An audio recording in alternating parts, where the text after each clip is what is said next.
ਸਤਿ ਸ਼੍ਰੀ ਅਕਾਲ ਜੀ, ਮੈਂ ਹਾਂ ਹਰਜੋਤ ਕੌਰ। ਤੁਸੀਂ ਵੇਖ ਰਹੇ ਹੋ ਪ੍ਰੋਗਰਾਮ ਖਬਰ ਪੜਤਾਲ। ਸਾਡੇ ਨਾਲ ਜੁੜੇ ਹੋਏ ਨੇ ਸੀਨੀਅਰ ਪੱਤਰਕਾਰ ਸੁਰਿੰਦਰ ਡੱਲਾ ਜੀ। ਬਹੁਤ ਸਵਾਗਤ ਹੈ ਡੱਲਾ ਜੀ। ਸਤਿ ਸ਼੍ਰੀ ਅਕਾਲ। ਸਤਿ ਸ਼੍ਰੀ ਅਕਾਲ ਹਰਜੋਤ ਜੀ, ਬਹੁਤ ਧੰਨਵਾਦ ਤੁਹਾਡਾ ਵੀ ਔਰ ਦੁਨੀਆ ਭਰ ਦੇ ਪੰਜਾਬੀਆਂ ਦਾ ਹੀ ਐਡੀ ਵੱਡੀ ਗਿਣਤੀ 'ਚ ਸਾਡੇ ਇਸ ਪ੍ਰੋਗਰਾਮ ਨਾਲ ਵਕਤ ਕੱਢ ਕੇ ਜੁੜਦੇ ਨੇ। ਬਹੁਤ ਧੰਨਵਾਦ ਜੀ ਡੱਲਾ ਜੀ। ਖਾਸ ਖਬਰਾਂ ਲੈ ਕੇ ਮੈਂ ਹਾਜ਼ਰ ਹਾਂ। ਸੋ ਗੱਲ ਕਰਾਂਗੇ ਕਿ ਆਖਿਰ ਕਿਵੇਂ ਦਿੱਲੀ ਛਾਪਿਆਂ ਤੋਂ ਬਾਅਦ ਪੰਜਾਬ ਦੇ ਵਿੱਚ ਭਗਵੰਤ ਮਾਨ ਦੀ ਸਥਿਤੀ ਜੋ ਹੈ ਮਜ਼ਬੂਤ ਬਣਦੀ ਜਾ ਰਹੀ ਹੈ। ਸਾਰੇ ਕਾਰਨਾਂ ਨੂੰ ਸਮਝਣ ਦੀ ਕੋਸ਼ਿਸ਼ ਕਰਾਂਗੇ। ਦੂਸਰੇ ਪਾਸੇ 2024 ਦੇ ਨੇੜੇ ਆਉਂਦਿਆਂ ਆਖਿਰ ਕਿਉਂ ਬੀਜੇਪੀ ਦੀਆਂ ਚਿੰਤਾਵਾਂ ਵੀ ਵੱਧਦੀਆਂ ਜਾ ਰਹੀਆਂ ਨੇ, ਤੇ ਨਾਲ ਦੀ ਨਾਲ ਪੰਜਾਬ ਵਿੱਚ ਜਿਹੜੀ FIR ਨੂੰ ਲੈ ਕੇ ਸਿਆਸਤ ਹੋ ਰਹੀ ਹੈ ਉਸ ਨੂੰ ਵੀ ਸਮਝਣ ਦੀ ਕੋਸ਼ਿਸ਼ ਕਰਾਂਗੇ। ਨਾਲ ਹੀ ਦੂਜੇ ਪਾਸੇ ਪੰਜਾਬ ਦੇ ਜੋ 5 ਵਾਰ ਸਾਬਕਾ ਮੁੱਖ ਮੰਤਰੀ ਰਹਿ ਚੁੱਕੇ ਨੇ ਪ੍ਰਕਾਸ਼ ਸਿੰਘ ਬਾਦਲ, ਉਹਨਾਂ ਦੀ ਸਿਹਤ ਦਾ ਅਪਡੇਟ ਵੀ ਦਰਸ਼ਕਾਂ ਨਾਲ ਜ਼ਰੂਰ ਸਾਂਝਾ ਕਰਾਂਗੇ। ਸੋ ਡੱਲਾ ਜੀ, ਸ਼ੁਰੂਆਤ ਦੇ ਵਿੱਚ ਜੇਕਰ ਕੋਈ ਖਾਸ ਖਬਰ, ਕਿਸੇ ਖਾਸ ਖਬਰ ਦੀ ਟਿੱਪਣੀ ਦੇ ਨਾਲ ਪ੍ਰੋਗਰਾਮ ਦਾ ਵਿੱਚ ਸ਼ੁਰੂਆਤ ਕਰਨਾ ਚਾਹੁੰਦੇ ਹੋ ਤਾਂ ਮੈਂ ਜ਼ਰੂਰ ਚਾਹਾਂਗੀ ਕਿ ਤੁਸੀਂ ਸ਼ੁਰੂਆਤ ਕਰੋ, ਤਾਂ ਕਿ ਉਸ ਤੋਂ ਬਾਅਦ ਮੈਂ ਬਾਕੀ ਸਵਾਲਾਂ ਦਾ ਸਿਲਸਿਲਾ ਵੀ ਸ਼ੁਰੂ ਕਰ ਸਕਾਂ। ਹਰਜੋਤ ਜੀ, ਤੁਹਾਡੇ ਸਵਾਲ ਦੀ ਬਹੁਤ ਪੋਲੀਟੀਕਲ ਵੈਲਿਊ ਹੈ, ਸਿਆਸੀ ਅਹਿਮੀਅਤ ਬਹੁਤ ਜ਼ਿਆਦਾ ਇਸ ਸਵਾਲ ਦੀ। ਅਸਲ 'ਚ ਇਹਦੇ ਵਿੱਚ ਕੋਈ ਦੋ ਰਾਏ ਨਹੀਂ ਹੈ ਕਿ ਭਗਵੰਤ ਮਾਨ ਨੇ ਆਪਣੀ ਸਿਆਸੀ ਜ਼ਮੀਨ ਮਜ਼ਬੂਤ ਕਰ ਲਈ ਹੈ। ਭਗਵੰਤ ਮਾਨ ਨੇ ਆਪਣਾ ਸਿਆਸੀ ਕੱਦ ਵੀ ਮਜ਼ਬੂਤ ਕੀਤਾ ਹੈ। ਔਰ ਜਿਹੜਾ ਤੁਹਾਡਾ ਸਵਾਲ ਹੈ ਕਿ ਦਿੱਲੀ 'ਚ CBI ਦੇ ਛਾਪੇ ਪੈਣ ਤੋਂ ਬਾਅਦ ਜਿਹੜੀਆਂ ਚਰਚਾਵਾਂ ਹੋ ਰਹੀਆਂ ਕਿ ਭਗਵੰਤ ਮਾਨ ਮਜ਼ਬੂਤ ਹੋ ਗਏ, ਉਹ ਕਿਵੇਂ? ਅਸਲ 'ਚ ਦਿੱਲੀ 'ਚ ਆਮ ਆਦਮੀ ਪਾਰਟੀ ਜਿਹੜੇ CBI ਦੇ ਛਾਪੇ ਸ਼ਰਾਬ ਦੀ ਪਾਲਿਸੀ 'ਤੇ ਪਏ ਨੇ, ਉਸ ਤੋਂ ਬਾਅਦ ਕਿਤੇ ਨਾ ਕਿਤੇ ਆਮ ਆਦਮੀ ਪਾਰਟੀ ਸਵਾਲਾਂ ਦੇ ਵਿੱਚ ਆਈ ਹੈ। BJP ਵੱਲੋਂ ਪੂਰੇ ਦੇਸ਼ ਦੇ ਵਿੱਚ ਆਮ ਆਦਮੀ ਪਾਰਟੀ ਦੀ ਐਕਸਾਈਜ਼ ਪਾਲਿਸੀ ਦਾ ਵਿਰੋਧ ਕੀਤਾ ਜਾ ਰਿਹਾ ਹੈ। ਔਰ ਕਿਤੇ ਨਾ ਕਿਤੇ ਭਾਰਤੀ ਜਨਤਾ ਪਾਰਟੀ ਇਹ ਦਿਖਾਉਣ ਦੀ ਕੋਸ਼ਿਸ਼ ਕਰ ਰਹੀ ਹੈ ਕਿ ਆਮ ਆਦਮੀ ਪਾਰਟੀ ਨੇ ਦਿੱਲੀ 'ਚ ਐਕਸਾਈਜ਼ ਪਾਲਿਸੀ ਦੇ ਨਾਂ 'ਤੇ ਸਰਕਾਰੀ ਖਜ਼ਾਨੇ ਨੂੰ ਸੱਟ ਮਾਰੀ ਹੈ। ਸੋ ਕਿਤੇ ਨਾ ਕਿਤੇ ਇੱਕ ਨੀਤੀਗਤ ਫੈਸਲਿਆਂ ਦੇ ਵਿੱਚ ਕਮਜ਼ੋਰ ਲੀਡਰਸ਼ਿਪ ਦੇ ਤੌਰ 'ਤੇ BJP ਦਿੱਲੀ ਵਾਲੇ ਲੀਡਰਾਂ ਨੂੰ ਦਿਖਾ ਰਹੀ ਹੈ। ਔਰ ਸਤਿੰਦਰ ਜੈਨ ਪਹਿਲਾਂ ਗ੍ਰਿਫਤਾਰ ਹੋ ਚੁੱਕੇ ਨੇ, ਉਹ ਵੀ ਇਨਫੋਰਸਮੈਂਟ ਡਾਇਰੈਕਟੋਰੇਟ ਵੱਲੋਂ ਗ੍ਰਿਫਤਾਰ ਕੀਤੇ ਗਏ ਨੇ, ਉਹਨਾਂ ਦੀ ਹਜੇ ਤੱਕ ਜ਼ਮਾਨਤ ਨਹੀਂ ਹੋਈ। ਦੂਸਰਾ, ਉਹਨਾਂ ਨੂੰ ਬਹੁਤ ਵੱਡੀ ਜ਼ਿੰਮੇਵਾਰੀ ਹਿਮਾਚਲ ਪ੍ਰਦੇਸ਼ ਦੀ ਦਿੱਤੀ ਗਈ ਸੀ, ਉਹ ਜੇਲ੍ਹ ਚਲੇ ਗਏ। ਹੁਣ ਅਰਵਿੰਦ ਕੇਜਰੀਵਾਲ ਲਗਾਤਾਰ ਆਪ ਬਿਆਨ ਦਿੰਦੇ ਨੇ ਕਿ ਮਨੀਸ਼ ਸਿਸੋਦੀਆ ਨੂੰ ਕਿਸੇ ਵੇਲੇ ਵੀ ਗ੍ਰਿਫਤਾਰ ਕਰ ਸਕਦੇ ਨੇ। ਦਿਮਾਗੀ ਤੌਰ 'ਤੇ ਆਮ ਆਦਮੀ ਪਾਰਟੀ ਤਿਆਰ ਹੈ ਕਿ ਮਨੀਸ਼ ਸਿਸੋਦੀਆ ਦੀ ਗ੍ਰਿਫਤਾਰੀ ਹੋ ਸਕਦੀ ਹੈ। ਉਹ ਗੱਲ ਠੀਕ ਹੈ, ਮਨੀਸ਼ ਸਿਸੋਦੀਆ ਕਹਿ ਰਹੇ ਨੇ ਕਿ ਮੈਂ ਬੇਗੁਨਾਹ, ਮੈਂ ਬੇਕਸੂਰ ਹਾਂ। ਉਹ ਤਾਂ ਹੁਣ ਅਦਾਲਤਾਂ 'ਚ ਜਾ ਕੇ ਤੈਅ ਹੋਊਗਾ। ਉਹ ਤਾਂ ਹੁਣ ਅਦਾਲਤਾਂ ਤੈਅ ਕਰਨਗੀਆਂ ਵੀ ਕੀ ਦਿੱਲੀ ਦੀ ਐਕਸਾਈਜ਼ ਪਾਲਿਸੀ ਪਾਕ ਸਾਫ਼ ਹੈ। ਉਂਝ ਦਿੱਲੀ ਦੀ ਐਕਸਾਈਜ਼ ਪਾਲਿਸੀ 'ਤੇ ਕਈ ਸਵਾਲ ਖੜੇ ਹੁੰਦੇ ਨੇ ਹਰਜੋਤ ਜੀ। ਔਰ ਆਮ ਸਧਾਰਨ ਲੋਕ ਅਸੀਂ ਜਦੋਂ ਦਿੱਲੀ ਦੀ ਐਕਸਾਈਜ਼ ਪਾਲਿਸੀ ਦੇਖਦੇ ਹਾਂ ਤਾਂ ਸਾਡੇ ਦਿਮਾਗ ਦੇ ਵਿੱਚ ਵੀ ਕਈ ਤਰ੍ਹਾਂ ਦੇ ਪ੍ਰਸ਼ਨ ਪੈਦਾ ਹੁੰਦੇ ਨੇ, ਜਿਨ੍ਹਾਂ ਦਾ ਜਵਾਬ ਬੜੀ ਆਸਾਨੀ ਨਾਲ ਮਿਲਦਾ ਨਹੀਂ ਕਿ ਅਗਰ ਪਾਲਿਸੀ ਇੰਨੀ ਚੰਗੀ ਸੀ ਫਿਰ ਬਦਲਾ ਕੇ ਪਹਿਲਾਂ ਵਾਲੀ ਪਾਲਿਸੀ ਕਿਉਂ ਲਾਗੂ ਕਰਤੀ ਜਦੋਂ ਦੀ CBI ਜਾਂਚ ਸ਼ੁਰੂ ਹੋਈ ਹੈ। ਮੋٹے ਸਵਾਲ ਨੇ ਕਿ ਵਿਰੋਧੀ ਲਗਾਤਾਰ ਇਹ ਸਵਾਲ ਚੱਕਦੇ ਨੇ ਕਿ ਜਿਨ੍ਹਾਂ ਨੂੰ ਵੀ ਇਸ ਸ਼ਰਾਬ ਦੇ ਕਾਰੋਬਾਰ 'ਚ ਚੁਣਿਆ ਗਿਆ ਸੀ, ਜਿਹੜਾ ਥੋਕ ਵਾਲਾ ਉਹ ਥੋਕ ਦਾ ਕਰ ਸਕਦਾ ਸੀ, ਪਰਚੂਨ ਨਹੀਂ ਸੀ ਕਰ ਸਕਦਾ। ਪਰ ਕਈ ਉਣਤਾਈਆਂ ਚਰਚਾਵਾਂ ਦੇ ਵਿੱਚ ਹੈ ਇਲਜ਼ਾਮਾਂ ਦੇ ਤੌਰ 'ਤੇ ਵਿਰੋਧੀ ਧਿਰ ਵੱਲੋਂ। ਔਰ ਕਿਤੇ ਨਾ ਕਿਤੇ ਅਗਰ ਮਨੀਸ਼ ਸਿਸੋਦੀਆ ਦੀ ਗ੍ਰਿਫਤਾਰੀ ਹੋ ਜਾਂਦੀ ਹੈ ਆਉਂਦੇ ਦਿਨਾਂ ਦੇ ਵਿੱਚ, ਤੇ ਆਮ ਆਦਮੀ ਪਾਰਟੀ ਨੂੰ ਉਹਦੇ ਨਾਲ ਇੱਕ ਵੱਡਾ ਝਟਕਾ ਲੱਗਣਾ ਹੈ, ਕਿਉਂਕਿ ਹਿਮਾਚਲ ਪ੍ਰਦੇਸ਼ ਦੀਆਂ ਚੋਣਾਂ ਦੇ ਵਿੱਚ ਮਨੀਸ਼ ਸਿਸੋਦੀਆ ਵੀ ਇੱਕ ਵੱਡਾ ਚਿਹਰਾ ਬਣਾ ਰੱਖਿਆ ਆਮ ਆਦਮੀ ਪਾਰਟੀ ਨੇ। ਹੁਣ ਅਗਰ ਮਨੀਸ਼ ਸਿਸੋਦੀਆ ਦੀ ਗ੍ਰਿਫਤਾਰੀ ਹੋ ਜਾਂਦੀ ਹੈ ਤਾਂ ਸਿਰਫ ਇੱਕ ਪਾਕ ਸਾਫ਼ ਵੱਡਾ ਲੀਡਰ ਉਹ ਖੁੰਝ ਜਾਏਗਾ ਆਮ ਆਦਮੀ ਪਾਰਟੀ ਤੋਂ, ਕਿਉਂਕਿ ਅਗਰ ਉਹਨਾਂ ਦੀ ਗ੍ਰਿਫਤਾਰੀ ਹੋ ਗਈ ਤਾਂ ਉਹਨਾਂ ਨੂੰ ਜੇਲ੍ਹ ਭੇਜਿਆ ਜਾਊਗਾ। ਫਿਰ ਇੱਕ ਭਗਵੰਤ ਮਾਨ ਬਚਦੇ ਨੇ ਜਿਹੜੇ ਮਨੀਸ਼ ਸਿਸੋਦੀਆ ਦੀ ਥਾਂ ਦੇ ਉੱਤੇ ਸਰਗਰਮ ਰਹਿਣਗੇ। ਹਿਮਾਚਲ ਦੇ ਵਿੱਚ ਪ੍ਰਸਿੱਧ ਵੀ ਨੇ ਭਗਵੰਤ ਮਾਨ। ਸੋ ਇਸ ਕਰਕੇ ਜ਼ਿੰਮੇਵਾਰੀ ਭਗਵੰਤ ਮਾਨ ਦੀ ਵੱਧ ਜਾਣੀ ਹੈ। ਔਰ ਬੜੀਆਂ ਸਿਆਸੀ ਚਰਚਾਵਾਂ ਨੇ ਕਿ ਪਿਛਲੇ ਕਈ ਦਿਨਾਂ ਤੋਂ ਰਾਘਵ ਚੱਡਾ ਜੀ ਘੱਟ ਸਰਗਰਮ ਨੇ ਪੰਜਾਬ 'ਚ। ਮੈਨੂੰ ਇਹ ਲੱਗ ਰਿਹਾ ਕਿ ਦਿੱਲੀ ਦੀ ਲੀਡਰਸ਼ਿਪ ਨੇ ਕਿਤੇ ਨਾ ਕਿਤੇ ਇਹ ਗੱਲ ਸੋਚ ਰੱਖੀ ਹੈ ਕਿ ਜਿਸ ਤਰ੍ਹਾਂ ਨਾਲ ਸਾਡੇ 'ਤੇ ਅਟੈਕ ਹੋ ਰਹੇ ਨੇ, CBI ਦਾ ਅਟੈਕ ਹੋ ਰਿਹਾ ਹੈ, ਹੁਣ ਸਕੂਲਾਂ ਦੀ ਜਾਂਚ ਦਿੱਲੀ ਦੇ ਵਿੱਚ ਸ਼ੁਰੂ ਹੋਈ ਹੈ। ਦਿੱਲੀ ਦੇ ਲੈਫਟੀਨੈਂਟ ਗਵਰਨਰ ਦੇ ਖਿਲਾਫ ਜਿਹੜੇ ਬਿਆਨ ਦਿੱਤੇ ਸੀ ਆਮ ਆਦਮੀ ਪਾਰਟੀ ਨੇ, ਉਹਦੇ ਨਾਲ ਉਹ ਵੀ ਕੋਈ ਕਾਨੂੰਨੀ ਰਾਹ ਤਲਾਸ਼ ਰਹੇ ਨੇ ਆਮ ਆਦਮੀ ਪਾਰਟੀ ਨੂੰ ਨਜਿੱਠਣ ਲਈ। ਇਹ ਮਹਿਸੂਸ ਕਰ ਲਿਆ ਦਿੱਲੀ ਦੀ ਵੱਡੀ ਲੀਡਰਸ਼ਿਪ ਨੇ, ਖਾਸ ਤੌਰ 'ਤੇ ਉਹਨਾਂ 'ਚ ਅਰਵਿੰਦ ਕੇਜਰੀਵਾਲ, ਕਿ ਅਸੀਂ ਭਗਵੰਤ ਮਾਨ ਨੂੰ ਤਕੜੇ ਕਰਕੇ ਰੱਖਣਾ। ਔਰ ਜਿਹੜਾ ਬੇਲੋੜਾ ਦਖਲ ਸੀ ਕਿਤੇ ਨਾ ਕਿਤੇ, ਜਿਹੜੇ ਦੂਸਰੀ ਤੀਸਰੀ ਚੌਥੀ ਕਤਾਰ ਦੇ ਲੀਡਰ ਜਿਹੜੇ ਅਰਵਿੰਦ ਕੇਜਰੀਵਾਲ ਦੇ ਵੀ ਆਪਣੇ ਆਪ ਨੂੰ ਨੇੜੇ ਮੰਨਦੇ ਸੀ, ਜਿਹੜੇ ਬੇਲੋੜਾ ਦਖਲ ਦੇਣ ਦੀ ਕੋਸ਼ਿਸ਼ ਕਰਦੇ ਸੀ ਪੰਜਾਬ ਦੀ ਸਰਕਾਰ ਦੀ ਕਾਰਗੁਜ਼ਾਰੀ 'ਚ, ਉਹਨਾਂ ਨੂੰ ਵੀ ਕਿਤੇ ਨਾ ਕਿਤੇ ਇਹ ਮਹਿਸੂਸ ਹੋਇਆ ਹੈ ਕਿ ਜੋ ਹਾਲਾਤ ਬਣੇ ਨੇ ਅਜਿਹੇ ਹਾਲਾਤਾਂ ਦੇ ਵਿੱਚ ਭਗਵੰਤ ਮਾਨ ਤੇ ਦਬਾਅ ਨਹੀਂ ਪਾਇਆ ਜਾ ਸਕਦਾ ਔਰ ਭਗਵੰਤ ਮਾਨ ਤੇ ਫੈਸਲੇ ਲੈਣ ਦੀ ਆਜ਼ਾਦੀ ਕਹਿੰਦੇ ਦੁਬਾਰਾ ਬਣੀ ਹੈ ਔਰ ਹੁਣ ਭਗਵੰਤ ਮਾਨ ਬਹੁਤ ਸਾਰੇ ਫੈਸਲੇ ਨੇ ਜਿਹੜੇ ਉਹ ਬਹੁਤ ਨਿਰਪੱਖਤਾ ਦੇ ਨਾਲ ਲੈਂਦੇ ਨੇ। ਠੀਕ ਹੈ, ਹਮੇਸ਼ਾ ਜਿਹੜੀ ਪਾਰਟੀ ਹੈ, ਪਾਰਟੀ ਦਾ ਇੱਕ ਅਨੁਸ਼ਾਸਨ ਹੁੰਦਾ ਹੈ। ਅਗਰ ਭਗਵੰਤ ਮਾਨ ਪਾਰਟੀ ਨਾਲ ਸਲਾਹ ਮਸ਼ਵਰਾ ਕਰਦੇ ਨੇ ਉਹਦੇ 'ਚ ਕੋਈ ਬੁਰਾਈ ਵਾਲੀ ਗੱਲ ਨਹੀਂ, ਪਰ ਅਗਰ ਭਗਵੰਤ ਮਾਨ ਤੋਂ ਜੂਨੀਅਰ ਲੋਕ ਫੈਸਲੇ ਕਰਨ ਲੱਗ ਜਾਣ ਉਹਦੇ ਨਾਲ ਕਿਤੇ ਨਾ ਕਿਤੇ ਜਿਹੜੀ ਕ੍ਰੈਡੀਬਿਲਿਟੀ ਸੀ, ਜਿਹੜੀ ਭਰੋਸੇਯੋਗਤਾ ਸੀ ਭਗਵੰਤ ਮਾਨ ਦੀ, ਉਹਦੇ 'ਤੇ ਸਵਾਲ ਉੱਠ ਰਹੇ ਸੀ, ਜਿਹੜੇ ਹੁਣ ਆਪਣੇ ਆਪ ਸਵਾਲ ਮੂੰਹ ਦੇ ਮੂੰਹ ਡਿੱਗ ਗਏ ਕਿਉਂਕਿ ਭਗਵੰਤ ਮਾਨ ਤਕੜਾ ਹੋ ਗਿਆ ਤੇ ਦਿੱਲੀ ਦੀ ਲੀਡਰਸ਼ਿਪ ਕਿਤੇ ਨਾ ਕਿਤੇ ਸਵਾਲਾਂ 'ਚ ਆ ਗਈ। ਹੁਣ ਇਹ ਵੀ ਬਹੁਤ ਵੱਡੀਆਂ ਚਰਚਾਵਾਂ ਨੇ ਕਿ ਆਉਂਦੇ ਸਮੇਂ ਦੇ ਵਿੱਚ ਗੁਜਰਾਤ ਦੇ ਵਿੱਚ ਵੀ ਭਗਵੰਤ ਮਾਨ ਵੱਡਾ ਚਿਹਰਾ ਬਣਾਇਆ ਜਾਣਗੇ ਆਮ ਆਦਮੀ ਪਾਰਟੀ ਵੱਲੋਂ। ਭਗਵੰਤ ਮਾਨ ਆਪਣੀ ਇਮਾਨਦਾਰ ਛਵੀ ਕਰਕੇ ਔਰ ਕਰਪਸ਼ਨ ਦੇ ਖਿਲਾਫ ਜਿਹੜੀ ਪੰਜਾਬ 'ਚ ਭਗਵੰਤ ਮਾਨ ਨੇ ਲੜਾਈ ਛੇੜੀ ਹੈ, ਜਿਹੜੇ ਇੱਕ ਤੋਂ ਬਾਅਦ ਇੱਕ ਕਾਂਗਰਸੀ ਭਗਵੰਤ ਮਾਨ ਅੰਦਰ ਦੇ ਰਹੇ ਨੇ ਕਰਪਸ਼ਨ ਦੇ ਮਾਮਲਿਆਂ ਦੇ ਵਿੱਚ, ਉਸ ਤੋਂ ਬਾਅਦ ਭਗਵੰਤ ਮਾਨ ਦੀ ਕਰਪਸ਼ਨ ਖਿਲਾਫ ਜਿਹੜੀ ਲੜਾਈ ਹੈ ਇਹੀ ਉਹਨਾਂ ਨੂੰ ਇੱਕ ਪੋਲੀਟੀਕਲ ਬ੍ਰਾਂਡ ਦੇ ਤੌਰ ਤੇ ਖੜਾ ਕਰ ਰਹੀ ਹੈ ਔਰ ਆਮ ਆਦਮੀ ਪਾਰਟੀ 'ਚ ਕਿਤੇ ਨਾ ਕਿਤੇ ਭਗਵੰਤ ਮਾਨ ਕੌਮੀ ਪੱਧਰ ਤੇ ਹੀ ਇੱਕ ਉਭਾਰ ਵਾਲੇ ਲੀਡਰ ਦੇ ਤੌਰ ਤੇ ਉੱਭਰੇ ਨੇ। ਇਹੀ ਕਾਰਨ ਹੈ ਕਿ ਹੁਣ ਉਹ ਦਿੱਲੀ ਦੀ ਲੌਬੀ ਜਿਹੜੀ ਕਿਸੇ ਸਮੇਂ ਸੋਚਦੀ ਸੀ ਕਿ ਭਗਵੰਤ ਮਾਨ ਤੋਂ ਅਸੀਂ ਮਰਜ਼ੀ ਦੇ ਫੈਸਲੇ ਕਰਾ ਲਾਂਗੇ, ਹੁਣ ਉਹ ਵੇਲਾ ਨਹੀਂ ਰਿਹਾ ਜਦੋਂ ਭਗਵੰਤ ਮਾਨ ਇਹ ਉਮੀਦ ਕਰਦੇ ਸੀ ਕਿ ਦਿੱਲੀ ਦੀ ਲੀਡਰਸ਼ਿਪ ਮੈਨੂੰ ਮੁੱਖ ਮੰਤਰੀ ਦਾ ਚਿਹਰਾ ਐਲਾਨੇ। ਉਸ ਵੇਲੇ ਬਹੁਤ ਸਾਰੇ ਦਿੱਲੀ ਦੇ ਲੀਡਰ ਕਿਤੇ ਨਾ ਕਿਤੇ ਉਹ ਫੈਸਲਾ ਕੁੰਨ ਰਹਿੰਦੇ ਸੀ, ਪਰ ਹੁਣ ਭਗਵੰਤ ਮਾਨ ਮੁੱਖ ਮੰਤਰੀ ਬਣਨ ਤੋਂ ਬਾਅਦ ਆਪਣੀ ਕਾਰਗੁਜ਼ਾਰੀ ਕਰਕੇ ਉਹ ਠੀਕ ਹੈ, ਆਮ ਆਦਮੀ ਪਾਰਟੀ ਦੇ ਬਹੁਤ ਸਾਰੇ ਵਾਅਦੇ ਨੇ ਜਿਹੜੇ ਉਸ ਰੂਪ 'ਚ ਨਹੀਂ ਆਏ ਜ਼ਮੀਨ ਤੇ ਜਿਵੇਂ ਆਉਣੇ ਚਾਹੀਦੇ ਸੀ। ਕਮੀਆਂ ਹਮੇਸ਼ਾ ਹੁੰਦੀਆਂ ਨੇ, 100% ਸੰਤੁਸ਼ਟ ਨਹੀਂ ਕਿਸੇ ਨੂੰ ਕੀਤਾ ਜਾ ਸਕਦਾ। ਠੀਕ ਹੈ, ਐਕਸਾਈਜ਼ ਪਾਲਿਸੀ ਪੰਜਾਬ ਵਾਲੀ ਵੀ ਮੈਨੂੰ ਬਹੁਤੀ ਪਸੰਦ ਨਹੀਂ ਹੈ, ਬਹੁਤ ਲੋਕਾਂ ਨੂੰ ਪਸੰਦ ਨਹੀਂ ਹੈ। ਸ਼ਰਾਬ ਪਾਲਿਸੀ, ਐਕਸਾਈਜ਼ ਪਾਲਿਸੀ ਪੰਜਾਬ ਵਾਲੀ ਵਧੀਆ ਨਹੀਂ। ਮਾਈਨਿੰਗ ਪਾਲਿਸੀ ਵੀ ਉਹੋ ਜਿਹੀ ਨਹੀਂ ਹੈ ਜਿਹਦੇ ਨਾਲ ਲੋਕਾਂ ਨੂੰ ਸਸਤਾ ਰੇਤਾ ਮਿਲੇ। ਦੇਖੋ, ਲੋਕਾਂ ਨੇ ਲੈਂਟਰ ਨਹੀਂ ਪਾਏ ਆਪਣੇ ਮਕਾਨਾਂ ਦੇ, ਕੰਧਾਂ ਚਿਣੀਆਂ ਦੀਆਂ ਚਿਣੀਆਂ ਰਹਿ ਗਈਆਂ ਪੰਜਾਬ 'ਚ। ਭਗਵੰਤ ਮਾਨ ਸਾਹਿਬ ਜਿਵੇਂ ਟੋਲ ਤੇ ਗਏ ਨੇ, ਕੱਲ ਮੈਂ ਗੱਲ ਕਰਦਾ, ਜਰਾ ਗੇੜਾ ਕੱਢ ਕੇ ਆਉਣ ਪਿੰਡਾਂ 'ਚ। ਲੋਕਾਂ ਨੇ 6-6 ਮਹੀਨੇ ਹੋਏ, ਜਿੱਥੇ ਤੱਕ ਕੰਧ ਚਿਣੀ ਗਈ ਉੱਥੇ ਤੱਕ ਰੋਕਤੀ। ਰੇਤੇ ਦਾ ਮੁੱਲ ਸੋਨੇ ਨਾਲੋਂ ਮਹਿੰਗਾ ਹੋ ਗਿਆ ਪ੍ਰਤੀ ਗ੍ਰਾਮ। ਤੁਸੀਂ ਦੇਖੋ, ਇਹ ਪਹਿਲੀ ਵਾਰੀ ਹੋਇਆ ਪੰਜਾਬ ਦੇ ਵਿੱਚ। ਰੇਤਾ ਤਾਂ ਕਰਪਟ ਲੋਕਾਂ ਦੇ ਰਾਜ ਦੇ ਵਿੱਚ ਇੰਨਾ ਜ਼ਿਆਦਾ ਮਹਿੰਗਾ ਨਹੀਂ ਸੀ ਜਿੰਨਾ ਇਮਾਨਦਾਰੀ 'ਚ ਮਹਿੰਗਾ ਵਿਕ ਰਿਹਾ। ਸੋ ਇਸ ਕਰਕੇ ਕਮੀਆਂ ਹੈਗੀਆਂ ਨੇ ਭਗਵੰਤ ਮਾਨ ਦੇ ਰਾਜ 'ਚ। ਇਹ ਨਹੀਂ ਵੀ 100% ਮਹਾਰਾਜਾ ਰਣਜੀਤ ਸਿੰਘ ਵਾਲਾ ਰਾਜ ਆ ਗਿਆ, ਜਿਵੇਂ ਪ੍ਰਕਾਸ਼ ਸਿੰਘ ਬਾਦਲ ਕਹਿੰਦਾ ਸੀ ਕਿ ਅਸੀਂ ਮਹਾਰਾਜਾ ਰਣਜੀਤ ਸਿੰਘ ਉਹਨਾਂ ਦਾ ਰਾਜ ਦੇਣਾ ਹੈ। ਕੋਸ਼ਿਸ਼ ਕੀਤੀ ਹੈ, ਕਰਪਸ਼ਨ ਦੇ ਖਿਲਾਫ ਵੱਡੀ ਲੜਾਈ ਵਿੱਢੀ ਹੈ। ਦਾਅਵੇ ਹੋ ਰਹੇ ਨੇ 20-22 ਲੱਖ ਲੋਕਾਂ ਦੇ ਬਿਜਲੀ ਦੇ ਬਿੱਲ ਮਾਫ ਹੋ ਗਏ।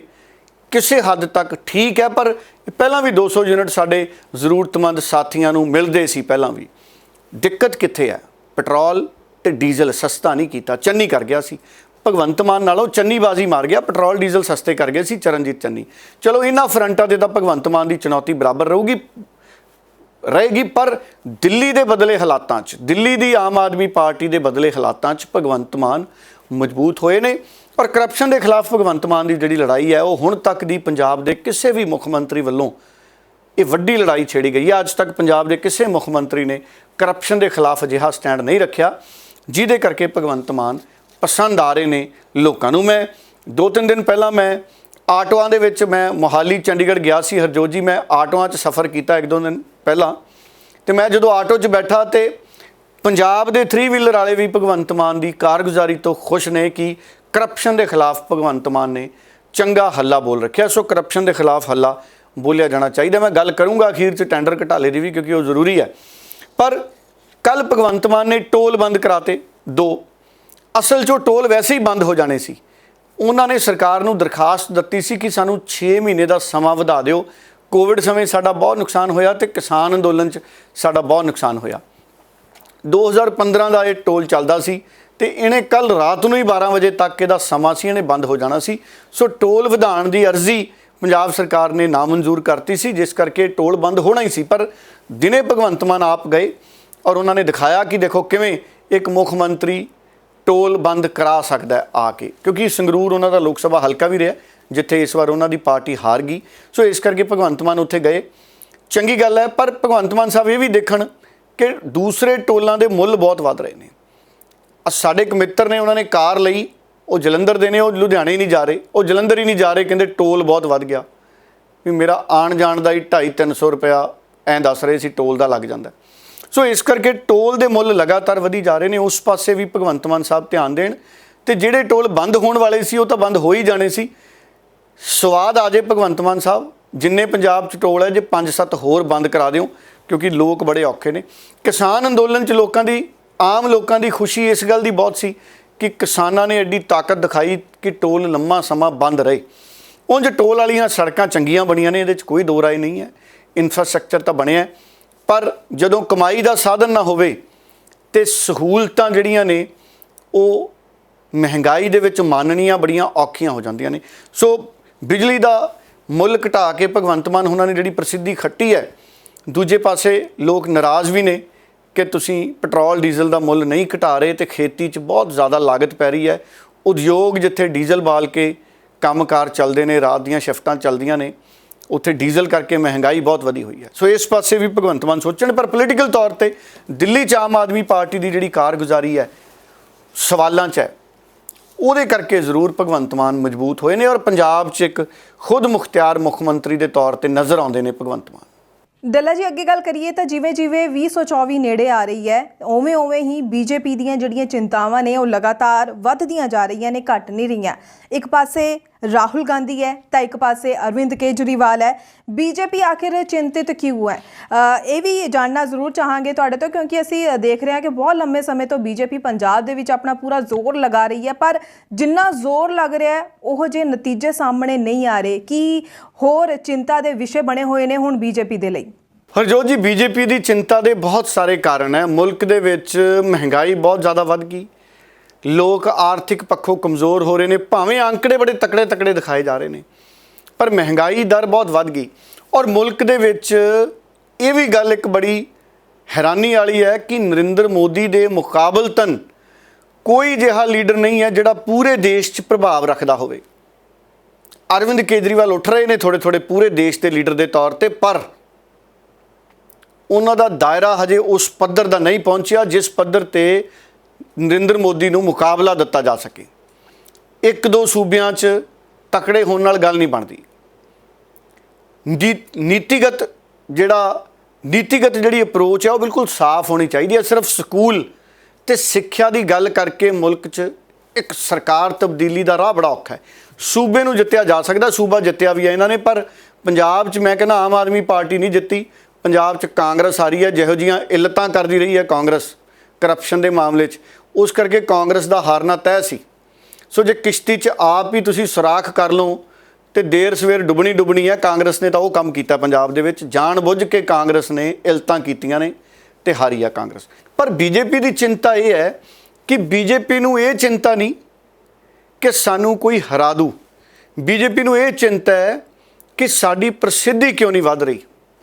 ਬੀਜੇਪੀ ਦਾਅਵਾ ਕਰਦੀ ਹੈ ਕਿ ਅਸੀਂ ਇੰਨਾ ਕੁਝ ਕਰ ਰਹੇ ਹਾਂ, ਲੇਕਿਨ ਮਹਿੰਗਾਈ ਨਹੀਂ ਘਟ ਰਹੀ, ਬੇਰੁਜ਼ਗਾਰੀ ਨਹੀਂ ਘਟ ਰਹੀ, ਖੇਤੀਬਾੜੀ ਸੈਕਟਰ ਸੰਤੁਸ਼ਟ ਨਹੀਂ, ਨੌਕਰੀਆਂ ਦੇ ਮਾਮਲੇ ਦੇ ਵਿੱਚ ਬਹੁਤ ਜ਼ਿਆਦਾ ਬੇਰੁਜ਼ਗਾਰੀ ਹੈ ਔਰ ਨੌਕਰੀਆਂ ਦੇ ਮਾਮਲੇ ਦੇ ਵਿੱਚ ਨਵੇਂ ਉਦਯੋਗ ਨਹੀਂ ਆ ਰਹੇ ਸਾਡੇ ਮੁਲਕ 'ਚ। ਸੂਚਨਾ ਕ੍ਰਾਂਤੀ ਦੇ ਨਾਲ ਵੀ ਕੋਈ ਬਹੁਤ ਵੱਡਾ ਰੁਜ਼ਗਾਰ ਮੁਲਕ 'ਚ ਪੈਦਾ ਨਹੀਂ ਹੋਇਆ, ਕਿਉਂਕਿ ਅਸੀਂ ਅੱਜ ਤੱਕ ਗੂਗਲ ਵਰਗੇ ਸਾਧਨ ਦੂਜੇ ਮੁਲਕਾਂ ਦੇ ਵਰਤੀ ਜਾਂਦੇ ਹਾਂ। ਜਿੱਦਣ ਅਸੀਂ ਗੂਗਲ ਵਰਗਾ ਪਲੇਟਫਾਰਮ ਇੰਡੀਆ 'ਚ ਆਪਣਾ ਬਣਾਤਾ, ਉਸ ਦਿਨ ਵੱਡੀ ਗਿਣਤੀ 'ਚ ਲੋਕਾਂ ਨੂੰ ਇੰਪਲੋਇਮੈਂਟ ਮਿਲੂਗੀ। ਜਿਵੇਂ ਚੀਨ ਦੇ ਵਿੱਚ ਸੋਸ਼ਲ ਮੀਡੀਆ ਉਹਨਾਂ ਦਾ ਆਪਣਾ ਹੈ।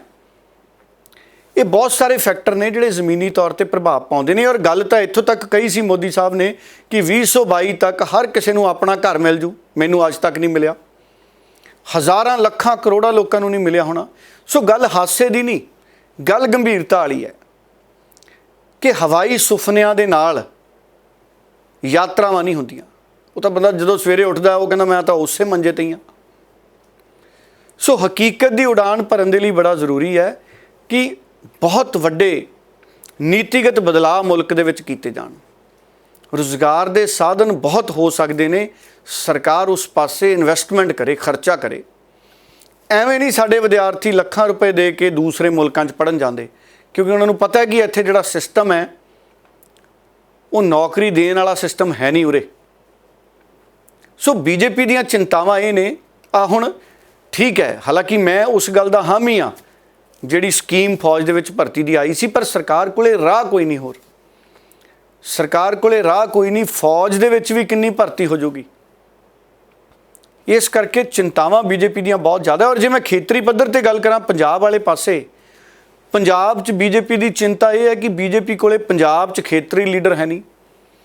ਬੀਜੇਪੀ ਦੂਸਰੀਆਂ ਪਾਰਟੀਆਂ ਤੋਂ ਬੀਜੇਪੀ ਚਾਹੇ ਲੀਡਰਾਂ ਦੇ ਦਮ ਦੇ ਉੱਤੇ ਅੱਗੇ ਵਧਣਾ ਚਾਹੁੰਦੀ ਹੈ, ਨਾ ਪੰਜਾਬ ਦੇ ਕਿਸਾਨਾਂ ਨੂੰ ਖੁਸ਼ ਕਰ ਸਕੀ ਬੀਜੇਪੀ। ਠੀਕ ਹੈ, ਸ਼ਹਿਰੀ ਖੇਤਰ 'ਚ ਬੀਜੇਪੀ ਦਾ ਗ੍ਰਾਫ ਚੜ੍ਹਿਆ, ਸ਼ਹਿਰੀ ਲੋਕਾਂ 'ਚ ਬੀਜੇਪੀ ਦਾ ਆਧਾਰ ਬਣਿਆ, ਲੇਕਿਨ ਜਦ ਤੱਕ ਪਿੰਡਾਂ ਦੇ ਵਿੱਚ ਆਧਾਰ ਨਹੀਂ ਬਣਦਾ, ਕੱਲਾ ਟਰੈਕਟਰ ਨਹੀਂ ਲਿਆ ਜਾਂਦਾ, ਨਾਲ ਟਰਾਲੀ ਵੀ ਲਈ ਜਾਂਦੀ। ਸੋ ਇਸ ਕਰਕੇ ਟਰੈਕਟਰ ਤੇ ਟਰਾਲੀ ਦਾ ਜੋੜਾ ਹੀ ਲੈਣਾ ਪੈਂਦਾ। ਸੋ ਇਸ ਕਰਕੇ ਇਸ ਵਕਤ ਬੀਜੇਪੀ ਦੀ ਸਥਿਤੀ ਇਹ ਹੈ ਕਿ ਬੀਜੇਪੀ ਕੋਲੇ ਟਰਾਲੀ ਹੈ ਨਹੀਂ, ਟਰੈਕਟਰ ਹੈ ਨਹੀਂ, ਟਰਾਲੀ ਤਾਂ ਬੀਜੇਪੀ ਆਪ ਹੈ। ਸੋ ਗੱਡਾ ਹੋਵੇ ਤਾਂ ਬਲਦ ਲਾ ਕੇ ਖਿੱਚਿਆ ਜਾਂਦਾ, ਸੋ ਟਰਾਲੀ ਨਹੀਂ ਚੱਲਦੀ ਬਲਦ ਨਾਲ ਵੀ।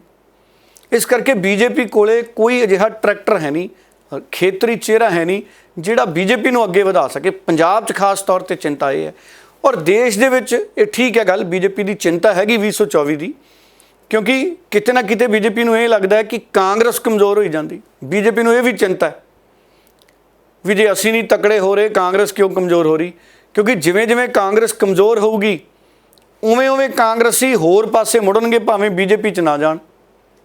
ਉਹ ਫਿਰ ਆਮ ਆਦਮੀ ਪਾਰਟੀ ਵਾਲੇ ਨੂੰ ਪਾਸੇ ਨੂੰ ਮੋੜਾ ਕੱਟ ਲੈਂਦੇ ਨੇ। ਇਹ ਵੀ ਚਿੰਤਾ ਬੀਜੇਪੀ ਦੀ ਕਿ ਜੇ ਕਾਂਗਰਸ ਨਿਤ ਦਿਨ ਕਮਜ਼ੋਰ ਹੁੰਦੀ ਗਈ, ਕਿਤੇ ਆਪ ਨਾ ਤਕੜੀ ਹੋ ਜੇ ਜਾਂ ਕਿਤੇ ਮਮਤਾ ਬਨਰਜੀ ਨਾ ਤਕੜੀ ਹੋ ਜੇ।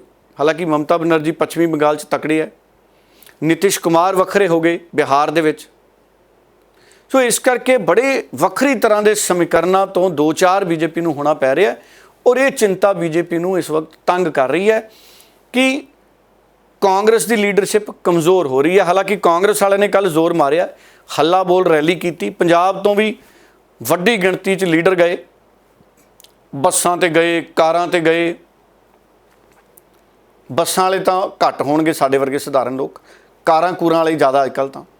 ਉਹ ਲੀਡਰਾਂ ਨੇ ਬੱਸ ਕਰਕੇ ਤੋਰੀ ਹੋਵੇ ਉਹ ਗੱਲ ਵੱਖਰੀ ਹੈ, ਪਰ ਜ਼ੋਰ ਕਾਂਗਰਸ ਨੇ ਲਾਇਆ। ਲੇਕਿਨ ਭਾਰਤ ਜੋੜੋ ਯਾਤਰਾ ਵੀ ਰਾਹੁਲ ਗਾਂਧੀ ਨੇ ਐਲਾਨ ਕੀਤੀ ਹੈ, ਲੇਕਿਨ ਰਾਹੁਲ ਗਾਂਧੀ ਦੇ ਵਿੱਚ ਉਸ ਤਰੀਕੇ ਦਾ ਪ੍ਰਭਾਵ ਦਿਖਦਾ ਹੀ ਨਹੀਂ ਜਿਹੋ ਜਿਹਾ ਲੋਕ ਦੇਖਣਾ ਚਾਹੁੰਦੇ ਸੀ। ਇਹੋ ਜਿਹੀ ਗੱਲ ਨਹੀਂ ਵੀ ਰਾਹੁਲ ਗਾਂਧੀ ਨੂੰ ਲੋਕਾਂ ਨੇ ਪਸੰਦ ਨਹੀਂ ਕੀਤਾ। ਕਈ ਵਾਰੀ ਆਮ ਲੋਕ ਆਪਣੇ ਵੱਲੋਂ ਬੜਾ ਜ਼ੋਰ ਲਾਉਂਦੇ ਆ ਵੀ ਸ਼ਾਇਦ ਆਹ ਲੀਡਰ ਚੱਲ ਪਏ। ਕਈ ਖਿਡਾਰੀ ਵੀ ਸਾਡੇ ਮੁਲਕ 'ਚ ਇਹੋ ਜਿਹੇ ਹੋਏ, ਬੜੀ ਕੋਸ਼ਿਸ਼ ਕੀਤੀ ਅਸੀਂ ਨਹੀਂ ਚੱਲੇ। ਕਈ ਐਕਟਰ ਵੀ ਇਹੋ ਜਿਹੇ ਹੋਏ, ਉਹਨਾਂ ਦੇ ਦੋਸਤਾਂ ਨੇ, ਉਹਨਾਂ ਦੇ ਪਿਤਾ ਜੀ ਨੇ ਬਹੁਤ ਜ਼ੋਰ ਲਾਇਆ, ਫਿਲਮਾਂ ਬਣਾ ਨਹੀਂ ਚੱਲੀਆਂ ਫਿਲਮਾਂ। ਕਈ ਖਿਡਾਰੀ ਹੋਏ ਨੇ, ਉਹਨਾਂ ਨੇ ਆਪਣੇ ਪੁੱਤਰਾਂ 'ਤੇ ਬੜਾ ਜ਼ੋਰ ਲਾਇਆ, ਮੈਂ ਨਾਂ ਨਹੀਂ ਲੈਂਦਾ, ਸਾਡੇ ਅੱਖਾਂ ਦੇ ਸਾਹਮਣੇ ਨਾਂ ਆਈ ਜਾਂਦੇ, ਬੜਾ ਜ਼ੋਰ ਲਾਇਆ ਬਾਪੂਆਂ ਨੇ ਆਪਣੇ ਪੁੱਤਰਾਂ 'ਤੇ, ਨਹੀਂ ਚੱਲੇ। ਸੋ ਕਈ ਲੀਡਰ ਜਿੰਨਾ ਮਰਜ਼ੀ ਜ਼ੋਰ ਲਾ ਲਓ ਨਹੀਂ ਚੱਲਦੇ। ਇਹ ਕੁਦਰਤ ਹੀ ਗੱਲ ਹੈ, ਕੋਈ ਇਹਦੇ 'ਚ ਹੁਣ ਮੈਂ ਕੀ ਕਹਿ ਸਕਦਾ। ਪਰ ਉਮੀਦ ਰਾਹੁਲ ਗਾਂਧੀ ਤੋਂ ਬਹੁਤ ਲੋਕ ਰੱਖਦੇ ਆ ਵੀ ਰਾਹੁਲ ਗਾਂਧੀ ਚੱਲ ਪਏ। ਉੱਦਾਂ ਹਜੇ ਵੀ ਰਾਹੁਲ ਗਾਂਧੀ ਨਰਿੰਦਰ ਮੋਦੀ ਨੂੰ ਮੁਕਾਬਲਾ ਦੇਣ ਜੋਗੇ ਲੀਡਰ ਨਜ਼ਰ ਆਉਂਦੇ ਨਹੀਂ। ਇਹ ਵੀ ਇੱਕ ਦੇਖਣ ਵਾਲੀ ਗੱਲ ਹੈ। ਕੱਲ੍ਹ ਦੀ ਹੱਲਾ ਬੋਲ ਯਾਤਰਾ ਜਿਹੜੀ ਸੀ ਉਹਦੇ 'ਚ ਰਸ਼ ਰੁਸ਼ ਬਹੁਤ ਕੀਤਾ ਕਾਂਗਰਸ ਨੇ, ਅਤੇ ਹੁਣ ਭਾਰਤ ਜੋੜੋ ਯਾਤਰਾ ਵੀ ਕੱਢਣੀ ਹੈ।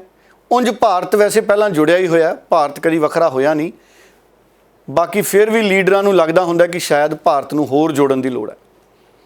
ਸੋ ਠੀਕ ਹੈ, ਰਾਹੁਲ ਗਾਂਧੀ ਇਹ ਕੋਸ਼ਿਸ਼ ਕਰਨਗੇ, ਵੇਖਦੇ ਹਾਂ ਇਹਦਾ ਨਤੀਜਾ ਕੀ ਆਉਂਦਾ। ਹਰਜੋਤ ਜੀ ਡੱਲਾ ਜੀ, ਜਿਵੇਂ ਜਿਵੇਂ 2024 ਨੇੜੇ ਆ ਰਹੀ ਹੈ, ਸੋ ਸਿਆਸਤ ਉਸ ਨੂੰ ਵੇਖਦਿਆਂ ਕਿਤੇ ਨਾ ਕਿਤੇ ਰੁਖ ਜ਼ਰੂਰ ਬਦਲੇਗੀ। ਨਜ਼ਰਾਂ 2024 ਤੋਂ ਪਹਿਲਾਂ ਅਗਰ ਗੱਲ ਅਸੀਂ ਕਰ ਰਹੇ ਹਾਂ ਤਾਂ ਨਵਜੋਤ ਸਿੰਘ ਸਿੱਧੂ ਤੇ ਵੀ ਨਜ਼ਰਾਂ ਬਹੁਤ ਟਿਕੀਆਂ ਹੋਈਆਂ ਨੇ। ਵੱਡੀ ਗਿਣਤੀ ਵਿੱਚ ਪੰਜਾਬ ਦੇ ਲੀਡਰਾਂ ਦੀ ਜੇਕਰ ਗੱਲ ਕਰ ਲਈਏ, ਸਿਰਫ ਇੱਥੇ ਆਪਾਂ ਗੱਲ ਕਾਂਗਰਸ ਪਾਰਟੀ ਦੇ ਲੀਡਰਾਂ ਦੀ ਨਹੀਂ ਕਰ ਰਹੇ, ਬਾਕੀ ਧਿਰਾਂ ਦੇ ਜਿਹੜੇ ਲੀਡਰ ਨੇ ਉਹ ਵੀ ਜੋ ਹੈ ਨਵਜੋਤ ਸਿੰਘ ਸਿੱਧੂ ਵੱਲ ਵੇਖ ਰਹੇ ਨੇ। ਸੋ 2024 ਵਿੱਚ ਜੇ ਆਪਾਂ ਪੰਜਾਬ ਦੀ ਗੱਲ ਕਰਦੇ ਹਾਂ ਤਾਂ ਨਵਜੋਤ ਸਿੰਘ ਸਿੱਧੂ ਕਿੰਨਾ ਵੱਡਾ ਫੈਕਟਰ ਹੋ ਸਕਦੇ ਨੇ ਆਉਣ ਵਾਲੇ ਸਮੇਂ ਵਿੱਚ ਪੰਜਾਬ ਦੀ ਸਿਆਸਤ ਦੇ ਵਿੱਚ? ਹਰਜੋਤ ਜੀ, ਜਿਹੜਾ ਤੁਸੀਂ ਸਵਾਲ ਕੀਤਾ ਹੈ ਪੰਜਾਬ ਨਾਲ ਸੰਬੰਧਿਤ, ਇਹਦੇ ਵਿੱਚ ਕੋਈ ਦੋ ਰਾਏ ਨਹੀਂ ਹੈ ਕਿ 2024 ਦੇ ਵਿੱਚ ਨਵਜੋਤ ਸਿੰਘ ਸਿੱਧੂ ਵੱਡਾ ਪ੍ਰਭਾਵ ਪਾਉਣਗੇ। ਦੇਖੋ, ਮਈ 2024 ਤੱਕ ਨਵੀਂ ਸਰਕਾਰ ਬਣਨੀ ਹੈ। ਇਹਦਾ ਮਤਲਬ ਹੈ ਵੋਟਾਂ ਪਹਿਲਾਂ ਪੈ ਜਾਣੀਆਂ ਨੇ। ਜੇ ਅਸੀਂ ਹੁਣ ਗੱਲ ਕਰੀਏ ਤਾਂ ਹੁਣ ਅਸੀਂ ਸਤੰਬਰ 'ਚ ਹਾਂ। ਸਤੰਬਰ, ਅਕਤੂਬਰ, ਨਵੰਬਰ, ਦਸੰਬਰ 4 ਮਹੀਨੇ, ਇਹ ਪੂਰਾ ਅਗਲਾ 1 ਸਾਲ ਤੇ 1 ਸਾਲ 4 ਮਹੀਨੇ ਆ ਹੋ ਗਏ ਜੀ, ਤੇ ਜਨਵਰੀ ਫਰਵਰੀ ਮਾਰਚ ਅਪ੍ਰੈਲ 1 ਸਾਲ 8 ਮਹੀਨੇ ਇਹ ਸਮਾਂ ਰਹਿ ਗਿਆ 1 ਸਾਲ 8 ਮਹੀਨੇ ਦਾ। ਔਰ ਨਵਜੋਤ ਸਿੰਘ ਸਿੱਧੂ ਉਹਨਾਂ ਦੀ ਸਜ਼ਾ ਜਿਹੜੀ ਉਹ ਵੀ ਲਗਭਗ 4 ਮਹੀਨੇ ਪੂਰੀ ਹੋ ਜਾਣੀ ਹੈ ਆ 20-21 ਤਰੀਕ ਨੂੰ। ਸੋ ਇਸ ਕਰਕੇ ਜੇ ਇਹ ਮੰਨ ਲਿਆ ਜਾਵੇ ਕਿ ਨਵਜੋਤ ਸਿੰਘ ਸਿੱਧੂ ਆਪਣੀ ਸਜ਼ਾ ਪੂਰੀ ਕਰਕੇ ਆਉਂਦੇ ਨੇ, ਛੁੱਟੀਆਂ ਕੱਟ ਕੇ, ਸਜ਼ਾ ਤਾਂ ਬਹੁਤ ਘੱਟ ਜਾਣੀ ਹੈ, ਪਰ ਫਿਰ ਵੀ 1 ਸਾਲ ਤੋਂ ਵੱਧ ਮਹੀਨੇ ਨਵਜੋਤ ਸਿੰਘ ਸਿੱਧੂ ਕੋਲੇ ਵੀ ਹੋਣਗੇ ਪੰਜਾਬ 'ਚ ਆ ਕੇ ਸਰਗਰਮ ਹੋਣ ਨੂੰ। ਔਰ ਇਹਦੇ 'ਚ ਕੋਈ ਦੋ ਰਾਏ ਨਹੀਂ ਹੈ। ਜਿਸ ਤਰ੍ਹਾਂ ਦਾ ਟ੍ਰੈਂਡ ਦਿਖ ਰਿਹਾ ਸਾਨੂੰ, ਦੂਸਰੀਆਂ ਪਾਰਟੀਆਂ ਦੇ ਵੀ ਕਈ ਅਜਿਹੇ ਲੀਡਰ ਨੇ ਜਿਹੜੇ ਇਮਾਨਦਾਰ ਨੇ, ਨਿਰਪੱਖਤਾ ਦੇ ਨਾਲ ਪੰਜਾਬ ਨੂੰ ਅੱਗੇ ਵੱਧਦਾ ਦੇਖਣਾ ਚਾਹੁੰਦੇ ਨੇ। ਕਾਂਗਰਸ 'ਚ ਵੀ ਕਈ ਸੱਚੇ ਸੁੱਚੇ ਲੀਡਰ ਨੇ ਜਿਹੜੇ ਨਵਜੋਤ ਸਿੰਘ ਸਿੱਧੂ ਦੇ ਨਾਲ ਵੀ ਖੜੇ ਨੇ। ਤੇ ਨਵਜੋਤ ਸਿੰਘ ਸਿੱਧੂ ਦੀ ਇਮਾਨਦਾਰੀ ਤੇ ਭਗਵੰਤ ਮਾਨ ਦੀ ਇਮਾਨਦਾਰੀ ਤੇ ਨਰਿੰਦਰ ਮੋਦੀ ਦੀ ਇਮਾਨਦਾਰੀ, ਮੁਕਾਬਲਾ ਇਹਨਾਂ ਤਿੰਨਾਂ ਦੇ ਵਿੱਚ ਹੀ ਹੋਣਾ ਪੰਜਾਬ ਦੇ ਵਿੱਚ। ਹਾਲਾਂਕਿ ਅਕਾਲੀ ਦਲ ਤਦ ਤੱਕ ਕਿੱਥੇ ਖੜਾ ਹੋਊਗਾ ਇਹਦੇ ਬਾਰੇ ਹਜੇ ਕੁਝ ਕਿਹਾ ਨਹੀਂ ਜਾ ਸਕਦਾ, ਕਿਉਂਕਿ ਅਕਾਲੀ ਸਿਆਸਤ ਵਕਤ ਤੇ ਮੋੜੇ ਲੈਂਦੀ ਹੈ। ਆਉਣ ਵਾਲੇ ਸਮੇਂ 'ਚ ਅਕਾਲੀ ਸਿਆਸਤ ਕਾਫੀ ਹੱਦ ਤੱਕ ਵਿਕਰਮ ਮਜੀਠੀਆ, ਸੁਖਬੀਰ ਸਿੰਘ ਬਾਦਲ ਕਿਵੇਂ ਵਿਚਰਦੇ ਨੇ ਅਕਾਲੀ ਦਲ 'ਚ, ਉਹਦੇ 'ਤੇ ਨਿਰਭਰ ਕਰਦੀ ਹੈ।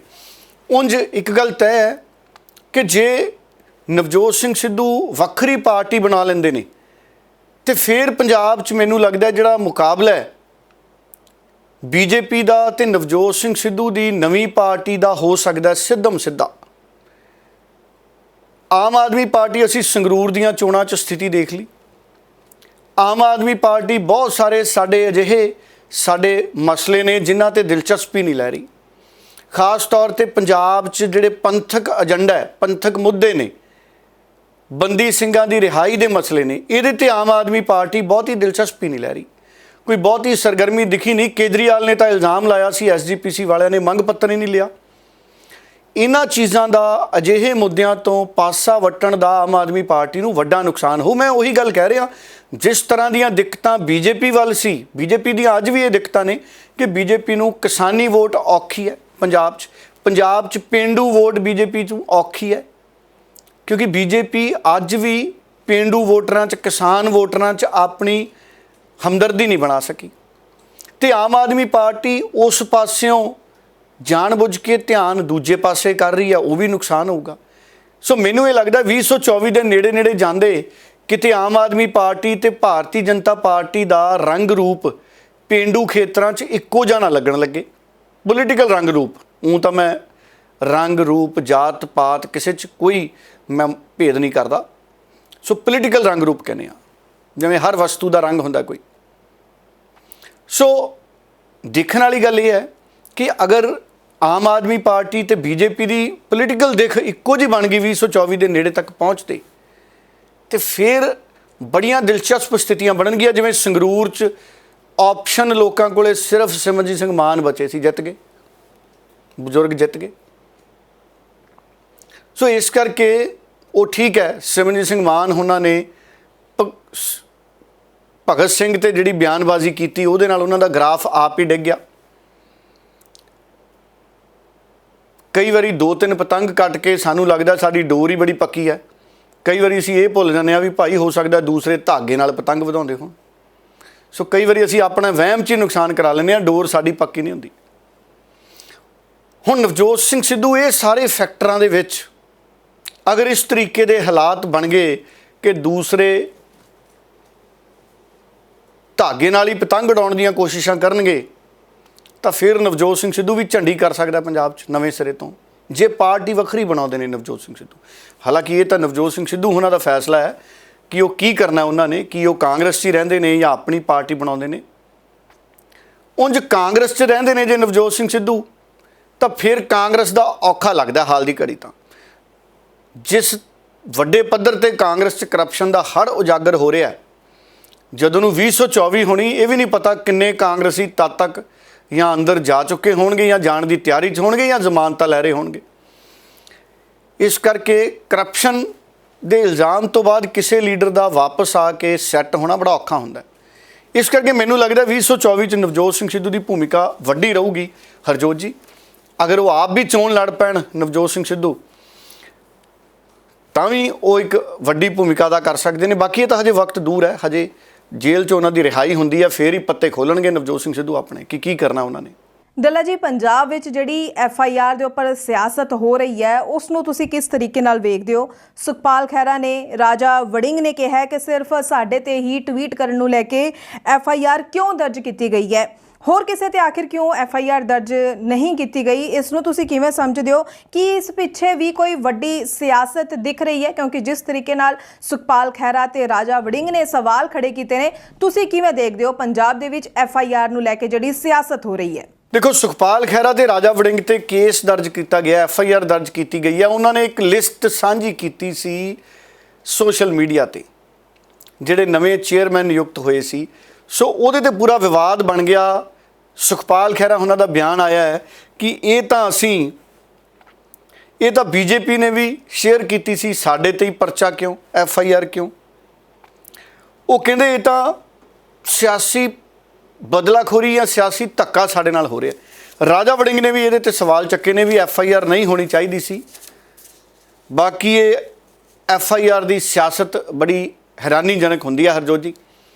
ਪਹਿਲਾਂ ਬੀਬੀ ਅਲਕਾ ਲਾਂਬਾ ਤੇ ਵੀ FIR ਹੋਈ ਸੀ, ਫਿਰ ਇੱਕ ਦਿੱਲੀ ਦੇ ਲੀਡਰ ਸੀ ਭਾਰਤੀ ਜਨਤਾ ਪਾਰਟੀ ਦੇ, ਉਹਨਾਂ ਤੇ ਵੀ FIR ਹੋਈ ਸੀ। ਕੁਮਾਰ ਵਿਸ਼ਵਾਸ ਤੇ ਵੀ FIR ਹੋਈ ਸੀ।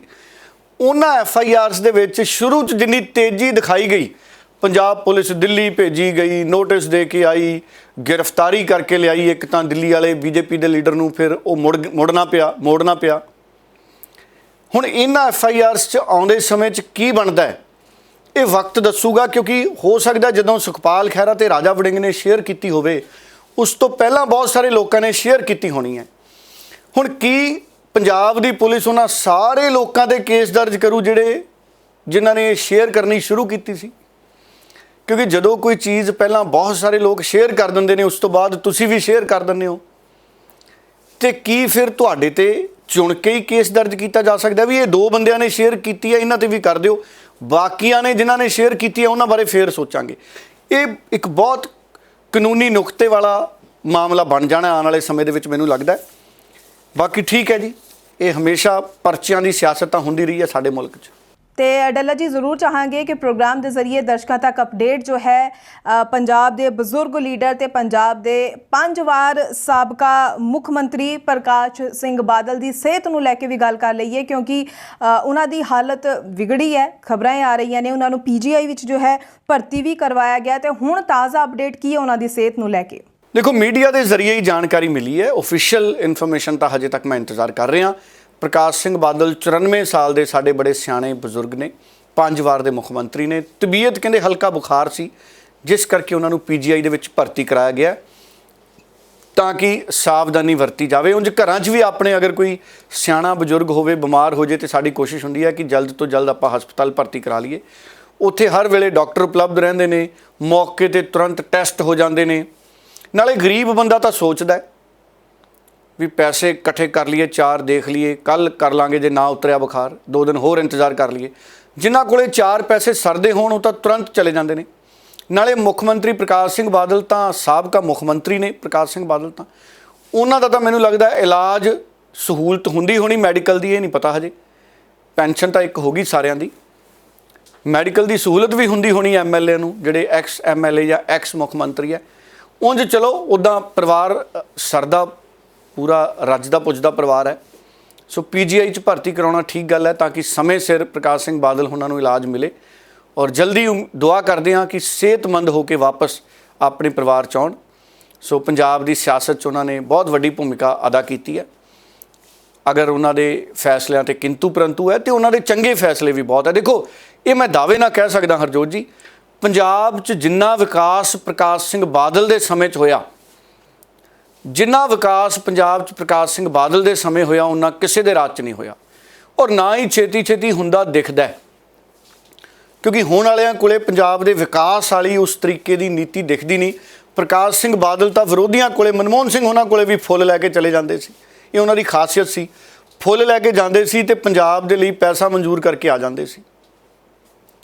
ਸੋ ਇਸ ਕਰਕੇ ਸੁਖਬੀਰ ਨੂੰ ਥੋੜ੍ਹੀ ਜਿਹੀ ਕਮੀ ਰਹਿ ਗਈ। ਸੁਖਬੀਰ ਵੀ ਉਸੇ ਤਰ੍ਹਾਂ ਦੀ ਆਦਤ ਪਾ ਲੈਂਦੇ ਤਾਂ ਟਰੱਕ ਜ਼ਰੂਰ ਆ ਜਾਂਦਾ ਅਰੁਣ ਜੇਤਲੀ ਜੀ ਵਾਲਾ, ਪੰਜਾਬ 'ਚ ਪੈਸਿਆਂ ਵਾਲਾ, ਨੋਟਾਂ ਵਾਲਾ ਟਰੱਕ। ਬਾਕੀ ਸਿਆਸਤ ਹੈ, ਸਿਆਸਤ 'ਚ ਚੀਜ਼ਾਂ ਘਾਟੇ ਵਾਧੇ ਦੀਆਂ ਚੱਲਦੀਆਂ ਨੇ। ਉਂਝ ਪ੍ਰਕਾਸ਼ ਸਿੰਘ ਬਾਦਲ ਜਲਦ ਸਿਹਤਮੰਦ ਹੋਣ, ਇਹ ਸਾਡੀ ਕਾਮਨਾ ਹੈ। ਸੋ ਬਹੁਤ ਬਹੁਤ ਧੰਨਵਾਦ ਡੱਲਾ ਜੀ ਤੁਹਾਡਾ ਕਿ ਤੁਸੀਂ ਇਹਨਾਂ ਸਾਰੀਆਂ ਖਬਰਾਂ ਦੇ ਉੱਪਰ ਪੂਰੀ ਜਾਣਕਾਰੀ ਜੋ ਹੈ ਦਰਸ਼ਕਾਂ ਦੇ ਨਾਲ ਸਾਂਝੀ ਕੀਤੀ ਹੈ, ਤੇ ਦਰਸ਼ਕਾਂ ਦਾ ਵੀ ਧੰਨਵਾਦ ਕਰਦੇ ਹਾਂ ਜੋ ਹਮੇਸ਼ਾ ਪ੍ਰੋਗਰਾਮ ਦੇ ਨਾਲ ਜੁੜਦੇ ਨੇ, ਆਪਣੇ ਸੁਝਾਅ ਸਾਡੇ ਨਾਲ ਸਾਂਝੇ ਕਰਦੇ ਨੇ, ਕਮੈਂਟਸ ਦੇ ਜ਼ਰੀਏ ਆਪਣੇ ਵਿਚਾਰ ਸਾਂਝੇ ਕਰਦੇ ਆ ਸਾਡੇ ਨਾਲ। ਤੇ ਇਸ ਦੇ ਨਾਲ ਹੀ ਹੁਣ ਮੈਨੂੰ ਯਾਨੀ ਕਿ ਹਰਜੋਤ ਕੌਰ ਨੂੰ ਵੀ ਦਿਓ ਜੀ ਇਜਾਜ਼ਤ। ਧੰਨਵਾਦ। ਬਹੁਤ ਧੰਨਵਾਦ ਹਰਜੋਤ ਜੀ, ਬਹੁਤ ਬਹੁਤ ਧੰਨਵਾਦ।